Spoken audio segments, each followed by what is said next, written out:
Facebook claims that the average amount of time Facebook users spend on the site each day is 50 minutes. If a random sample of 90 Facebook users is monitored and their average time spent on the site each day is 46.1 minutes, what is the critical value and rejection region for a test of Facebook's claim at the 10% significance level?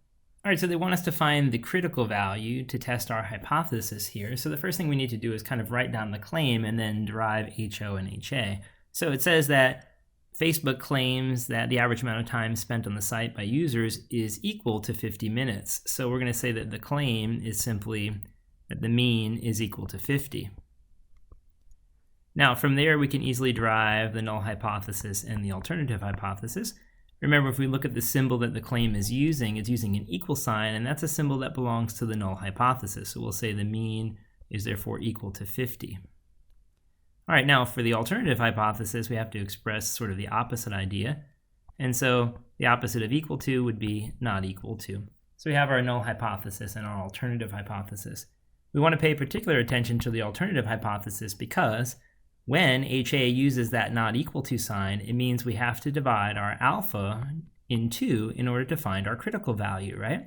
So this is very important because this not equal to sign is going to lead us to make a decision about the significance level. We need to look up on our t-table, basically, alpha divided by 2. And alpha here is 10%. So I know alpha is the significance level, so I'll just circle that. And I'll say, okay, that means my alpha is 10%, but because of this not equal to sign, I'm going to have to actually use alpha divided by 2, which is 5%, or in other words, 0.05. The reason why we're dividing it in half here is because when you have a two-tailed test, which is what is indicated by this not equal to sign, you have to split your alpha into 2 tails on the drawing. And what I mean by drawing is if you wanted to use a bell curve as a visual aid here, we'd say, oh, okay, there's going to be 2 areas which we refer to as the rejection region. And in each of those areas, we'll have alpha divided by 2 because we have a two-tailed test. And so alpha divided by 2 here is 5%. So we're saying in each one of these little tails, the area is 0.05 on the bell curve. So what critical value is associated with that? Well, let's go to our t-table and try to find the appropriate critical value. So what we'll do is we'll open up the t-table. Here we are, and look at area in one tail, and that's why we split alpha in half, because we're talking about the area just in one of the tails, right?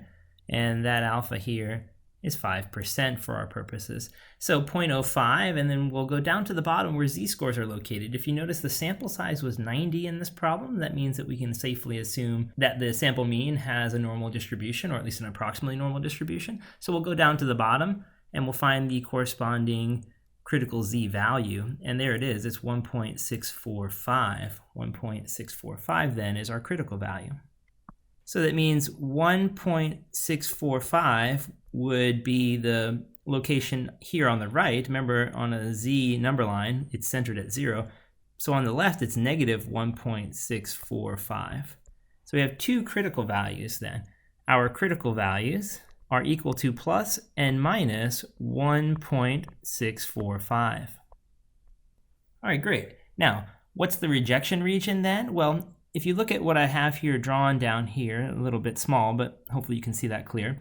I'm saying if you fall in the shaded area, we're going to reject the null hypothesis. In the space here, you're going to say do not reject, right? So do not reject. HO, remember we're always testing HO, and in the shaded tails, we're going to say reject HO. So here's going to be our general idea. We're going to say that we reject HO whenever your test stat Z is greater than 1.645, right? That would be the positive side, right? So if you fall over here on the number line, you would say that you should reject the null hypothesis. Or the second scenario is if your Z value is less than negative 1.645. Right? Because that would mean you fell over here. If your Z value was below this position, you'd land in the rejection region. And again, you would say that you should reject the null hypothesis. So our critical values are positive and negative 1.645, and we'll reject the null hypothesis if our test stat is either below negative 1.645 or above a positive 1.645. In other words, we're saying, hey, basically, if the absolute value of our test stat is greater than 1.645, you should reject. And again, we're rejecting the null hypothesis here because that's what we always test in the actual moment when we're calculating a test stat and comparing it to a critical value.